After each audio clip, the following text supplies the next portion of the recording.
the average mom has a life expectancy of 81 years. The average age of widowhood is 55. Women make 80% of the purchasing, of the general purchasing decisions in a household. 93% of the food purchases and 65% of the auto purchases. Americans buy 140 million Mother's Day cards, even though there are only 83 million mothers. People will spend $1.9 billion on flowers for Mother's Day.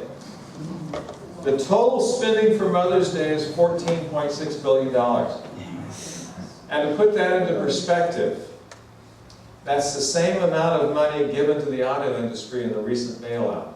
And another portion that I thought kind of interesting that was actually thrown into this report that I was reading said it's also equivalent to the California medicinal marijuana industry. Hey, we're in Garberville, so if my executive press crew was here, or the superintendent, I probably wouldn't have said that. But moms, we appreciate all of the extra work that you do. Anyone that says, "What do you do all day?" has no clue, do they? So I want you to understand this one more statistic. By the time a child reaches 18, a mother has had to handle some extra 18,000 hours of child-generated work. Kids, turn to your mom and say, "Thank you." That is roughly 2 years of extra work for mothers as a result of having children. In fact, women who never have children enjoy the equivalent of an extra 3 months a year in leisure time.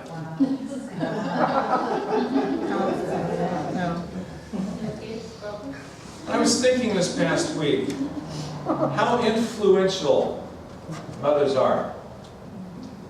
And I want to take just a moment and start with my mom. She raised 6 kids and was given the award of Mother of the Year for having raised over 200 more. Those of you that knew my mom knew she was generally quiet, yet very supportive. My mom was a godly mom, and all of us started our day in prayer. Every one of the 6 kids, we had devotion time every day before we left the house to go to school. How many of you remember the days of ironing? A few of you still do. I remember Mom, when she was ironing, would be praying. In fact, I remember the ironing board beside her. As I was standing beside her watching her do the ironing, she would be praying, and that has been a memory that has stuck in my mind until this day. She would help us memorize scripture while she's ironing. Mom spent a lot of time in prayer. And in the Bible, we have a lot of pictures of moms, and one that stands out is the mother of Moses, who cared so much for her son that she broke the law in order to teach him the faith of his people. Another is the sacrificial love of the mother that appeared before King Solomon and told him that she was willing to have her son taken away by another woman than to see any harm come to that child. How about the mother of James and John, who loved her son so much that she asked if they could sit one on the right and one on the left at Jesus' side. when they reached heaven. And then one mother we're going to look at this morning is the mother of King Lemuel. And if I stumble through that, forgive me, moms.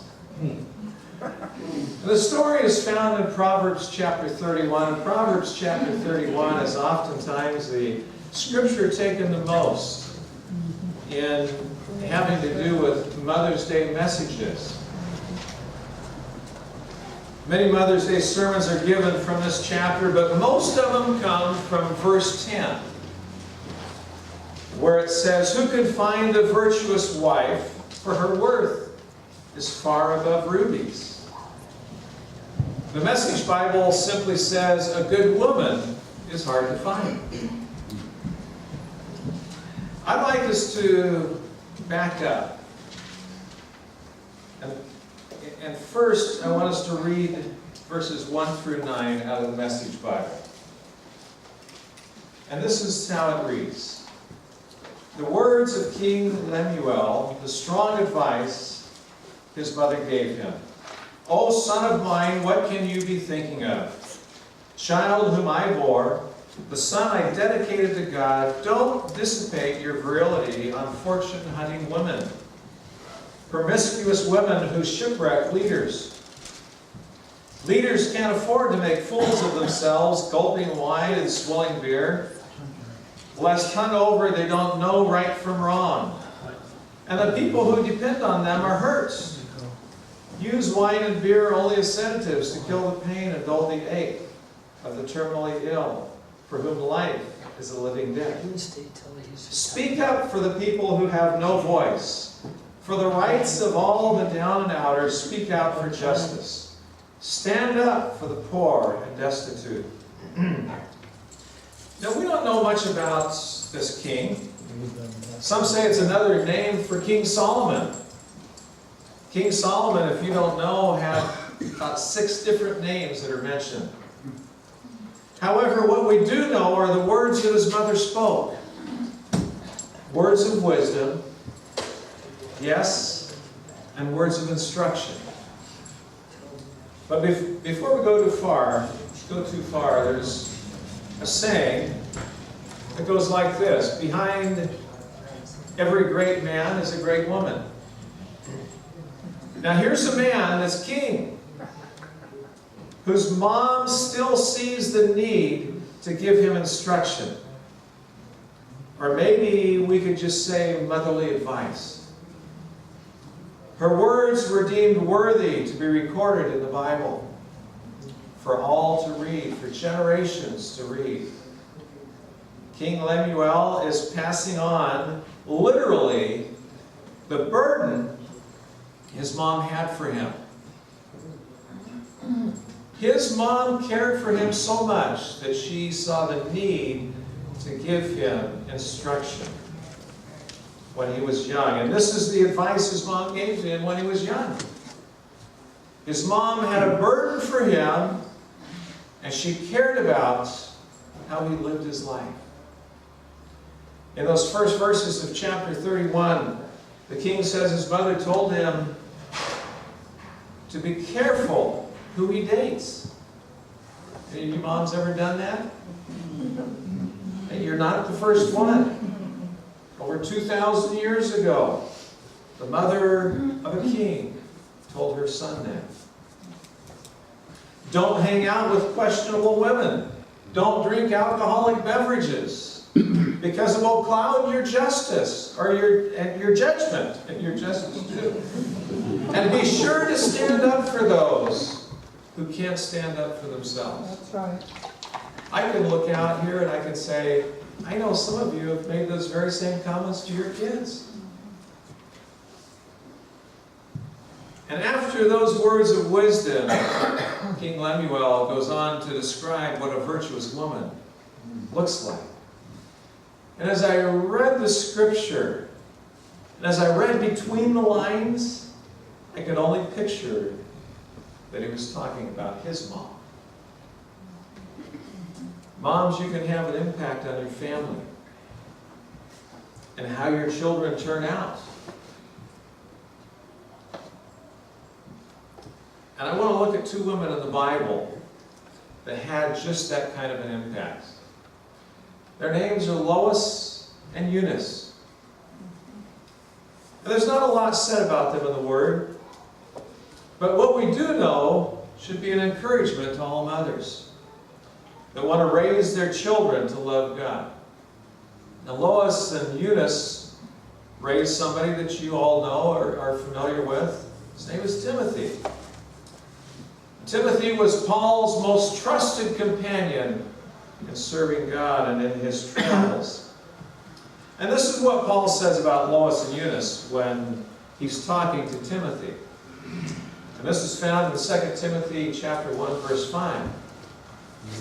I have been reminded of your sincere faith, which first lived in your grandmother Lois and in your mother Eunice, and I am persuaded that same faith lives in you also.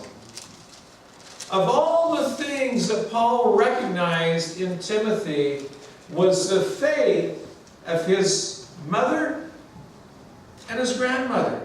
That is the main emphasis of what he wanted to share with Timothy. I know, I recognize by the way you lived your life how your mom and your grandmother were. The heritage of faith was passed down from generation to generation. I want to ask you a question. How do you want to be remembered in life? They were remembered by their faith. Now, the name Lois means agreeable or desirable. And you can see she has lived up to her name.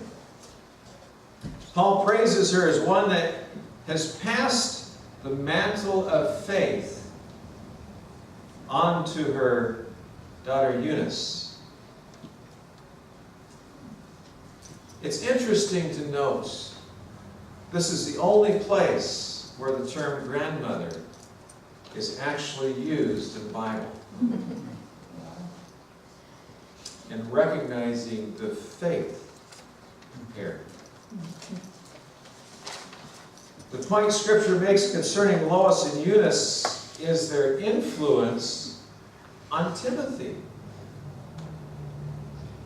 They had a sincere faith, a faith that was real.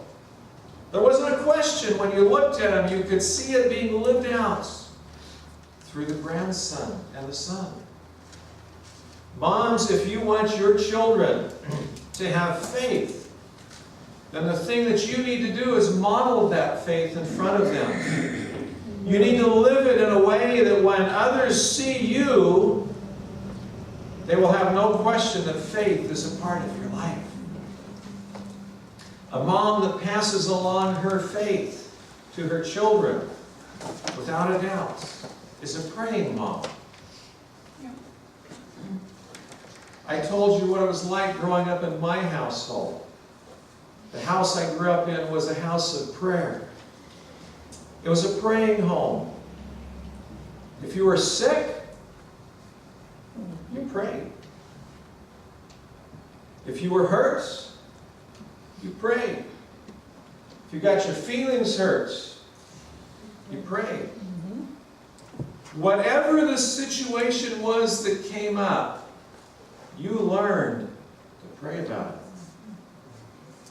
And I can remember many stories of people from years gone by after Mom and Dad have been gone for many years, telling me the stories and the times that they both had prayed for these people. That legacy was passed down from my parents, and now we are modeling that same life, that same legacy to our children. And there were other qualities that were passed down to Timothy. One quality was a desire to minister. Another quality was Timothy was a strong believer, and he was called a disciple. A disciple is a learner. A disciple is also a follower.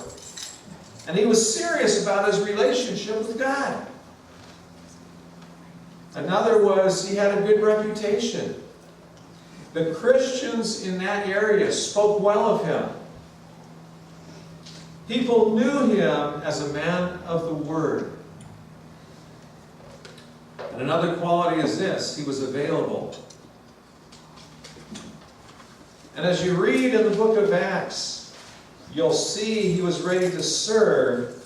In fact, Paul took Timothy with him on a missions trip as his own personal assistant. Now, there's one more thought I want to leave with you. As we looked at these moms in the Word, there wasn't a lot of emphasis put on the moms.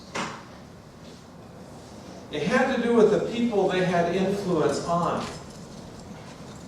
It had to do with the people that they had influenced in their life. Those that they had influenced were the ones that were being lifted up. Those that they had influenced were the ones that were being recognized. I remind you of King Lemuel. It doesn't mention his mom's name, just the advice that she gave. In the story of Timothy, it gives his mom and grandmother's name, Eunice and Lois, but in Acts 16:1 it refers to her like this, speaking of Timothy, the son of a certain Jewish woman. She's mentioned by name in one place in the Word and not mentioned. She's mentioned by what she was. The son of a certain Jewish woman. Many of you moms have been very strong moms in the Word, have shared your faith, have poured out your heart and soul in raising your kids. And it seems like you may never have any recognition from it. But God recognizes what you have done. And what you have done is lived out for generations. Moms, seldom do you get recognized for what you do in life.